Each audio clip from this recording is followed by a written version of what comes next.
Hello everyone, dear colleagues, I don't want to waste your time and I'll try to be very concise. Without further ado, let's get started. Here you can see the physical model of calf muscle pump, which was elaborated based on the result of our study, which is implemented right here in this scheme, where you can see arterial site, superficial venous network, perforating veins, muscle, intramuscular venous network, and axial vein. This scheme is implemented right here in this physical model, where you can see the same parts. Arterial site, superficial vein is represented by this vertical tube that is analog of great saphenous vein. This horizontal tube is analog of perforating vein. This rubber structure is analog of muscle pump, and this is axial deep vein providing venous outflow to the artificial heart, including right atrium and left ventricle. And this central pump creates force providing flow movement throughout the system. In order to ensure unidirectional fluid flow from the right arterial to the left venous side, three valves were incorporated to the venous part. Two of them were introduced into this analog of perforating vein, and one of them was introduced right here. Now the system is at rest condition, which implies that there is a slow moving flow created by this central pump, adjusted to 5% to its maximal power. Let's put some numbers. Here you can see a screen of data acquisition system representing pressure data as real-time pressure curves and digital numbers. And these rest numbers are represented right here and right here. Okay, as I mentioned, this is analog of great saphenous vein, and you can see that pressure at the top of our great saphenous vein is around 22 millimeter of mercury, and at the bottom of the great saphenous vein is around 80 millimeter of mercury. The difference between those values due to the existence of fluid column, obviously, which means that there is hydrostatic pressure difference. Now we are gonna do three sets of experiment with different conditions.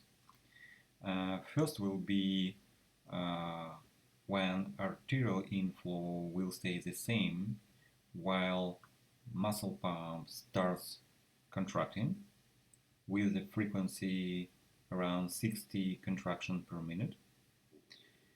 Therefore, generated muscle pump output will be higher than the magnitude of our artificial arterial inflow. Okay, let's look what will change. As you can see, pressure drops immediately after the first couple of contractions, and it stabilizes at very low in even negative values, and pressure curves look like isolines, which indicates there is no flow in the system despite muscle pump works. So it is reasonable to conclude that if arterial inflow doesn't increase, then venous outflow will not increase as well, no matter how active muscle pump is. There is a second interesting observation, by the way. Please look at the pressure number at the top and the bottom of our great saphenous vein. They are negative. But what is of particular interest is that fluid column is still there. As a result, there is difference between the top and the bottom of artificial great saphenous vein, and the difference is around the same as it was during rest condition of the system, around 55-58 mm of mercury. Why? Because hydrostatic pressure is still there. But hydrostatic pressure is only one component of the total pressure of the fluid. Another one is this component, PE, which forms on the boundary between fluid and tube wall owing to the action of elastic force created by wall deformation, or in other words, wall stretching. And the impact of this component can be huge, as you can see. Okay, once again, despite hydrostatic pressure is still there, total pressure can be negative due to the second component became negative. Okay, so now we are going to change the system setting. We will increase the inflow volume rate by 4 times, while muscle pump work will remain the same. As we do this, pressure starts rising immediately at all points of measurement and eventually become even higher than it was at the rest condition. It follows that if muscle pump output is less than inflow magnitude, venous pressure will rise. That is, it is one of the potential causes of venous hypertension. So, based on the two experiments, we can say that the total pressure in the tube depends on more than just hydrostatic pressure. The volume of the fluid and the tension on the walls also play a part. Simply put, the more fluid volume and wall stretching, the higher the total pressure, even though hydrostatic pressure remains the same. Our vertical tube, which is analog of the great saphenous vein, has a closed top and bottom. That's not how it is in real life, but we can think of this model as an intervalve great saphenous vein compartment with closed upper and lower valves. This should show what's going on inside the great saphenous vein when the pressure changes between 18 and 50 mm of mercury. In this range, the venous pressure and venous volume have linear relationship. Given what we have discussed, we can suggest that if we adjust muscle pump work to match the incoming fluid volume rate, the total pressure on the venous side should go down. For that purpose, we are going to increase the frequency of muscle pump contractions from 60 to 140 per minute. Let's check it.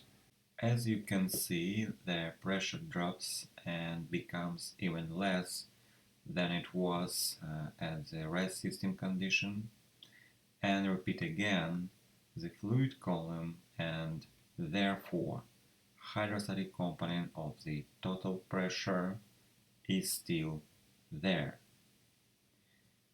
Okay, and what about third component of the total pressure, which is called dynamic pressure?